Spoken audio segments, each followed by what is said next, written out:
When we started LCC Connect in 2022, our aim was to create a podcast network that connects our college with the community and our community with the college.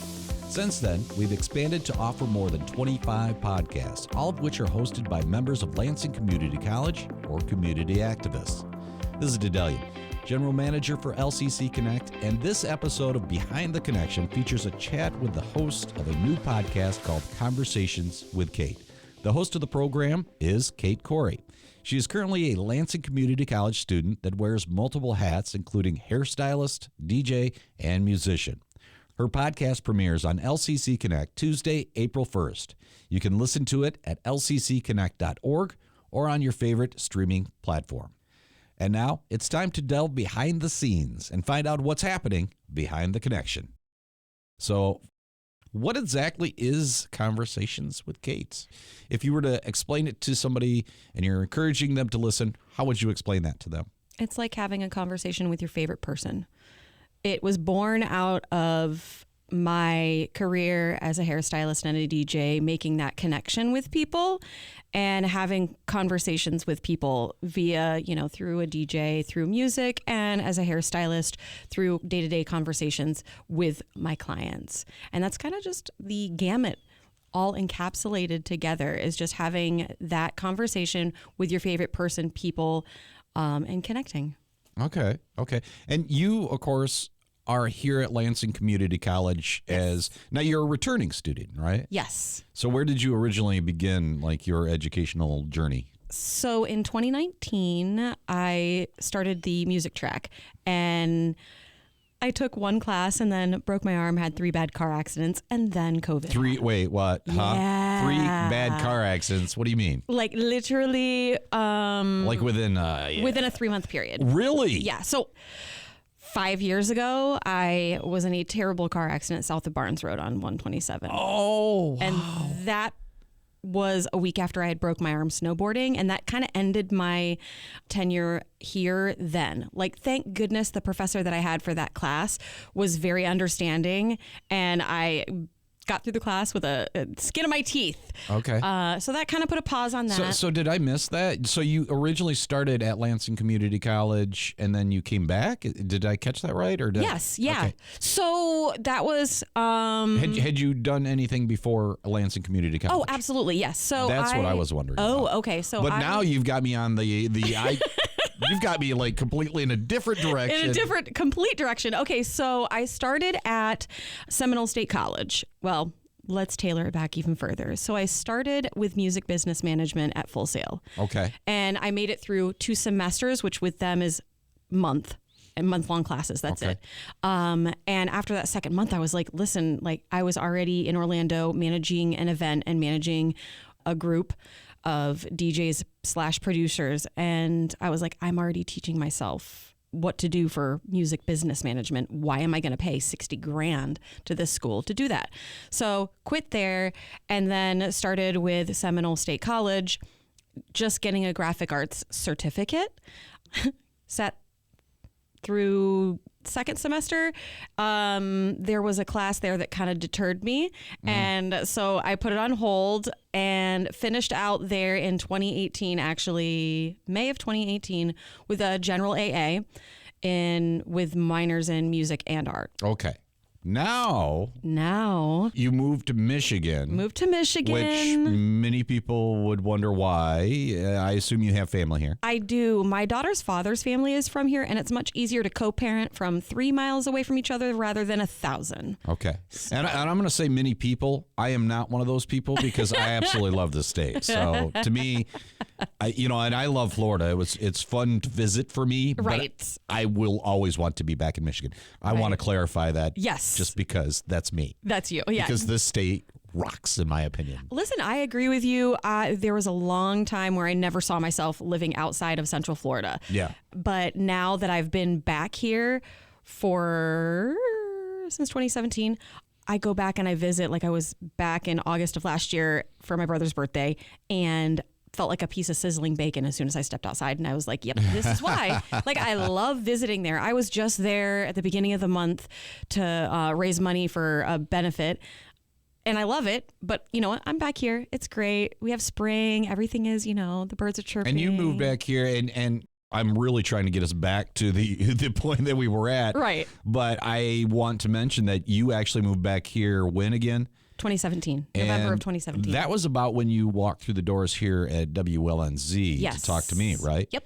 Anybody that's a longtime listener of LCC Radio, yes, prior to our transition to working with Michigan Public, yes, you actually did a drum and bass show, yes, which is electronica. Yes. And it was called Halcyon Radio. You did that for what, 2 years, I think? Yeah, no, longer than that. From 2018 to 2021 was when we ended things here with the station because the Michigan Radio. Is it called Michigan Radio? Well, we changed things. Well, not ended things, but like my tenure ended here. Yes. Yeah. Well, 2020 came around, and really that kind of like made it difficult for everybody to do what we were doing here at the station. Yep. And then we went into the management agreement with Michigan Public. Okay, yeah. And that's kind of what happened there. Yeah. I don't want to get too far into that because I'm still trying to work our way back to what we were getting to. So Halcyon Radio. Excellent show. And that's actually what's weird is I actually kind of knew you before we did the Power Up. Yep. But let's get back into your educational path. Yes. And even more so, having 3 accidents within a very limited amount of time. Yeah. So on this day 5 years ago, like legitimately? Literally today. So really? St. Patrick's Day of 2020. And that's when we're recording this. Yes. Because this will not air on St. Patrick's Day, of course. So on St. Patrick's Day, the person I was dating at the time and I were on our way back from Lansing. And that day the weather was like sunshiny and then snowy. Sunshiny, rainy. And I was the designated driver. Was driving home that night and hit black ice. Wow. And my car was in cruise control and I took it out of cruise control. The car immediately went into the traction control, turned on, and my back side of my car just went to the passenger side, and I could not control it because what people don't know is that's a really great feature, but you can't control your car once traction control starts. And the car went into the ditch at 70 miles an hour and flipped 3 times. Wow, I am so grateful you're still with us. Me too. And that is a lot. Okay, so that was accident number 1. Yes, and then there was 2 subsequent ones in June of that year, one on the 1st and one on the 12th. But anyways, long story short, 3 car accidents later. Okay, yeah.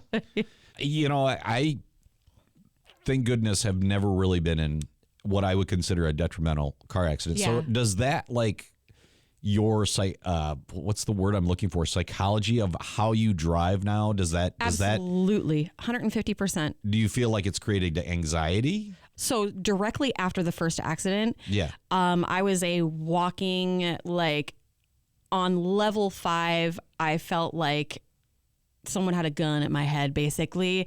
What's the word? Fight or flight. Every time I got in the car. Yeah. Every single time. It didn't matter where I was driving, especially if it was here in Lansing. The fact that I can drive calmly in Lansing currently, or to and from here on 127, phenomenal.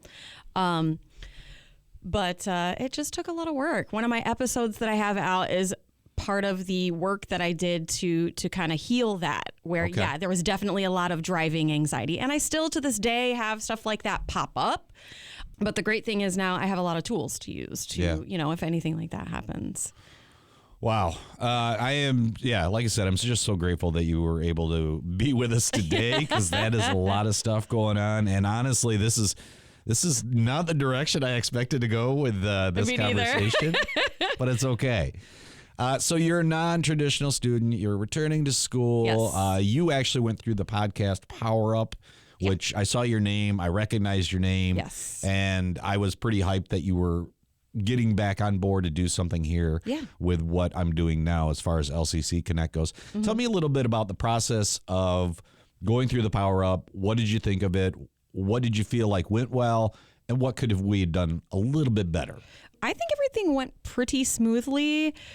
I was walking into school and about, I'm big on like, okay, if the universe like puts things in front of me, I kind of run with that. Yeah. And a couple of times I walked into the building in the Gannon building and saw the thing and I was like, all right, okay, I get it.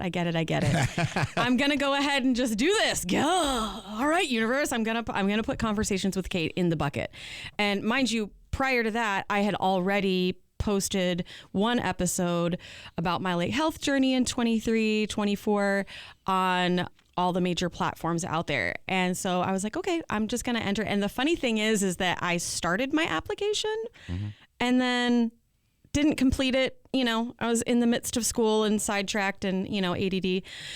And then I got a little email reminder that said, hey, which I love that. That's a great feature because it reminded me, hey, finish your application. We would like to hear from you. And I did. And to be honest with you, the only thing that I would have changed was like, once I finished and completed my application, the constructive criticism for you guys, I didn't hear anything back for the longest time. Yeah, that's definitely something that we're working on. But other than that, like, it was a great process. I know that you and Lane are extremely busy people, especially once I got in here and talked to the both of you. I understood why there was such a lag time. Yeah. That in and of itself is the only thing in the process. But other than that, it's been very smooth. I'm pretty excited to be here. Just to give people an inside notion of what Kate's talking about. Yes. Is the fact that we're a very small staff. Yes. And you're being very diplomatic about the lag time because we're trying to fix that and get better about it. I also wanted to mention that the podcast Power Up, because I didn't talk about it, and anybody not familiar with it, I want them to understand basically it's our way of putting something out to the students and saying, hey, you're welcome to be a part of what we do here too. I think it's a great idea. I saw your name and I was like, yeah. I kind of had already like the notion of, I figured this was going to work out because I was familiar with your work with Halcyon Radio. Mm-hmm. So it was great that you got on board. What exactly made you decide to create the show, though? Beyond the universe telling you and guiding you and saying that this is something to do. So we are actually going back to me sitting in my living room in 2021, and it was after Halcyon Radio when you guys made the change over here, and I was kind of just like sitting there like, oh. Yeah.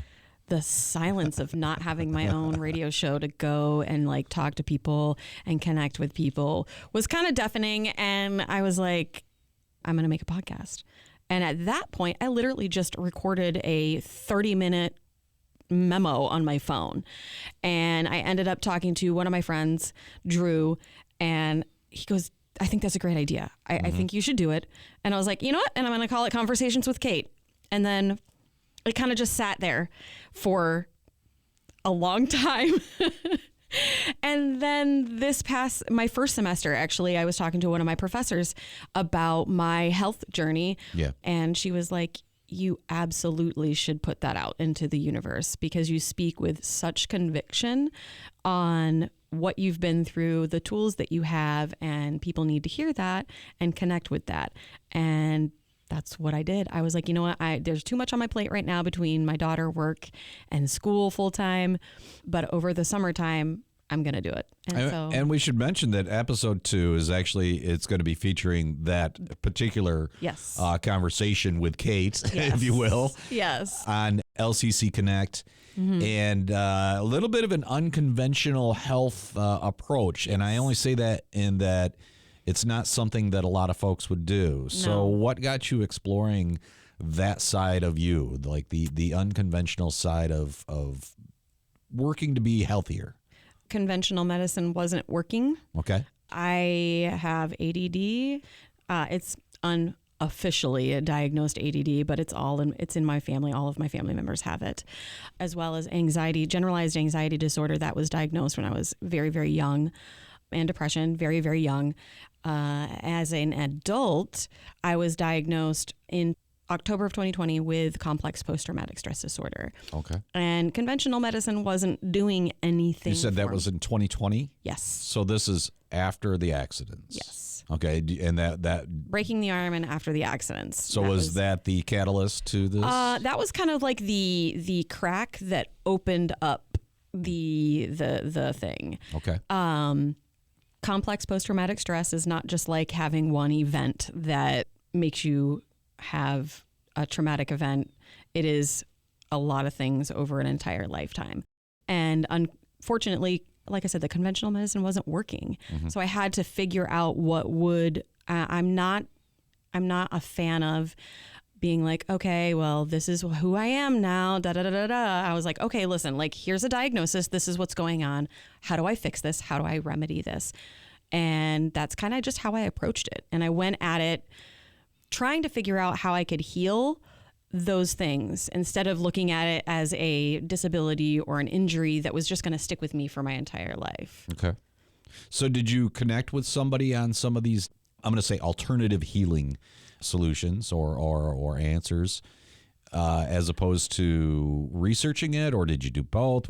How did you come across a lot of these? So both of them. So there was a couple of different things that I did. Number one, and this will be in the health episode, breath work altered my existence. Yeah. A couple of years ago, I did a breathwork session for one of my friend's birthday on a full moon, and it absolutely, hands down, altered my existence. Now, anybody not familiar with breathwork, explain what it is. So it is a controlled breathing for a specific amount of time.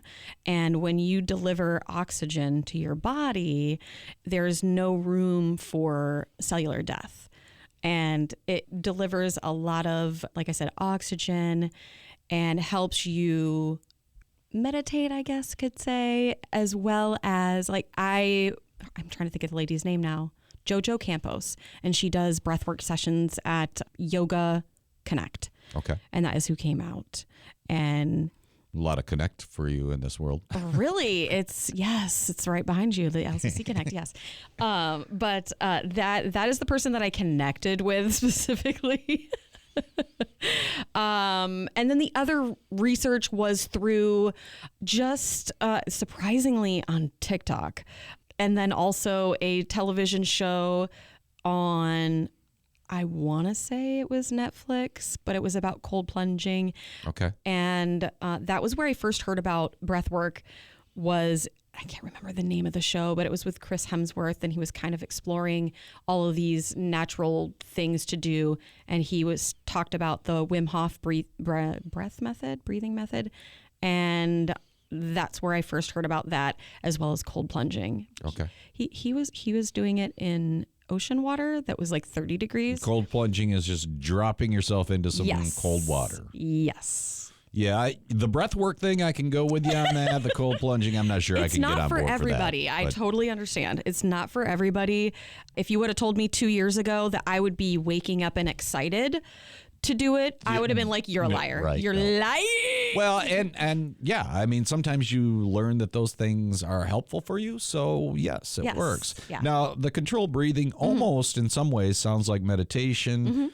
Is that kind of what you're talking about? It is. It's a type of meditation. So the breathwork sessions that I've done at Yoga Connect specifically, it's about 30 minutes long, and you go into the room there, you lay down, you put an eye mask on, and you just do a specific breathing pattern for 30 minutes.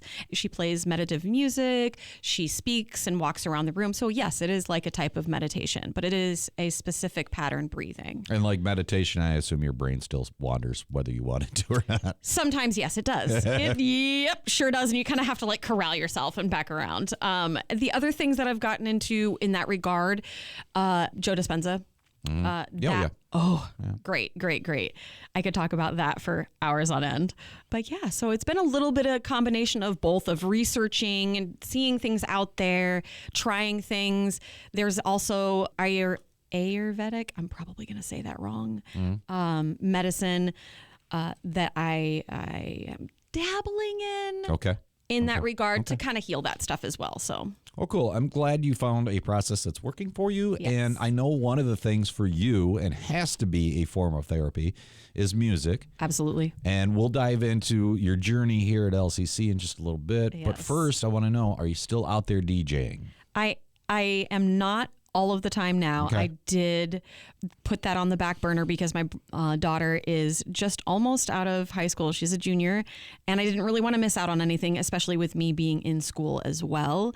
I did just travel to Florida to DJ a benefit. We were able to raise this time $5,500, over awesome. $5,500 for a benefit. But that was Congratulations on that. I wish I had you. the there it is. You ready? There we go. Woo-hoo. Thanks. A little cheesy, but I like throwing it in every once in a while. That was great. So that's cool that you did that. And it's cool that you're still getting out there every once in a while, even if it's not as much as you used to. Yes. But your journey here at LCC has been music, correct? Yes. Tell me what's going on there. What are you doing? What are you hoping to do? So the current degree is music education / music therapy. The idea, the trajectory is to get a doctorate in music so that when I retire from here at 62, I can be a professor at an Ivy League school somewhere. Oh, all right. Well, there you go. That's the pathway. Summarized and done. Yes.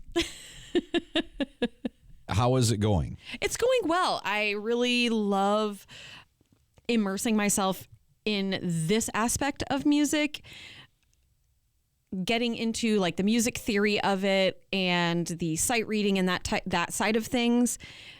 150% is making my own creation of music that much better, which I appreciate even more. Yeah. I don't really know what to say other than that. It's been such an immersive experience in a different way. New students, new teachers, new people, and LCC has been really great in the music department. So you're what we consider or what we call, and I was one of those too, a non-traditional student. Okay. Are you finding that, and by that it means you're a little bit older than what a typical out of the high school student is? Yeah. Are you finding that to be a little bit unusual for you when you're in a class, or is it comfortable for you? It's actually pretty comfortable. All of the students are really welcoming. I was just thinking about the fact that, yes, I am definitely non-traditional. I am going to be 45 this year, but it's been really wonderful. Learning now, I'm a much better student now than I was in high school. But it's been a great experience. That's exactly the reason why I wanted to ask you. I mean, when I returned to school again, I was in my 30s, and it was that thing where when I first started going to classes, I kind of felt uncomfortable, mainly because I was a little bit older than most of the average students. Right. But it's also that thing where I knew like your experience is probably going to be like mine, where it's not as uncomfortable as you think it's going to be. No. And really, the students are very welcoming to you, and you don't feel out of it. No.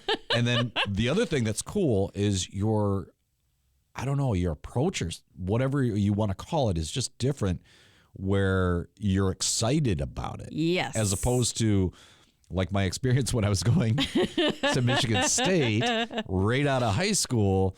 I can tell you I wasn't excited about it all the time. It almost felt like it was a job, I guess, a job that I didn't want to do. Right. And that's how it is for a lot of kids that age. Yeah. And I can see that on especially after you've been going to school for Oh, how many, I don't even know, 10, 12 years? 12, 13. Yeah, technically 13, yes. Or more. And I will say that I was the one student at the end of both of the last 2 semesters.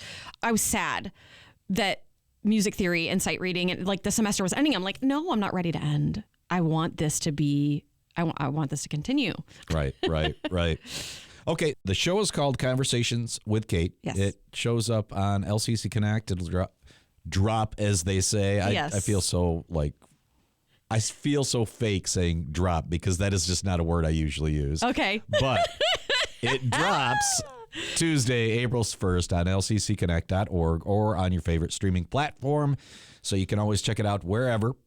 Plus, it'll show up on WLNZ. Now, my question for you is, when people listen to the show, what are you hoping they will take away from it? The biggest thing is sense of connection. And they want to tune in for the next episode. They want to be able to come to the website, listen to all their favorite episodes, or all the episodes kind of in succession, kind of like your favorite television show. Okay. Well, cool. That works for me. Kate, thanks so much for coming in and talking with me here on Behind the Connection. Again, it's April 1st that it's going to drop. You did it. Great Thanks. job. Great job. Tuesday. And by the way, with it being April Fool's Day, we want to say we are not fooling. We are not fooling. We are not fooling. Conversations with Kate will be out April 1st. It's legit. Thanks for having me. I appreciate it. You're welcome. The very last thing we do here on Behind the Connection is the random question generator. I do not know what the question is. You do not either. So here we go. What's your favorite piece of clothing that you own? Ooh, currently my Lululemon. Lululemon. My Lululemon 2-piece. So it's a pair of leggings and a top. Was wearing it this morning. Yep. The Lululemon. Yeah. I got sucked into that. I don't know anything about Lululemon. Okay, so it is a clothing line. I'm like so not fashionably sensible me. A lot of their clothing is workout forward type of stuff, and I was not for it because it's not cheap. Okay. At all. And I did go and buy my daughter one pair of their leggings because, you know, she's an amazing human being and I can't say no. Sucker. And then I had a friend of mine recently give me this set, and it is just a top and a bottom, and it's like butter. And I will wear it as often as possible. So it's basically a name brand. It is a name brand, Lululemon. Like I had heard it before, so I knew it was a name brand. Yes. But I have no fashion sense, so yeah.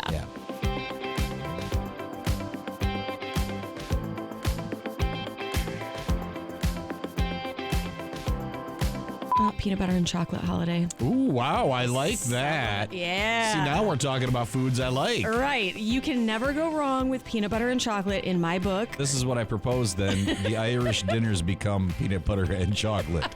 And then I will pop by your house. Listen, anytime. I always have the two at my house. So much better than cabbage. Got it.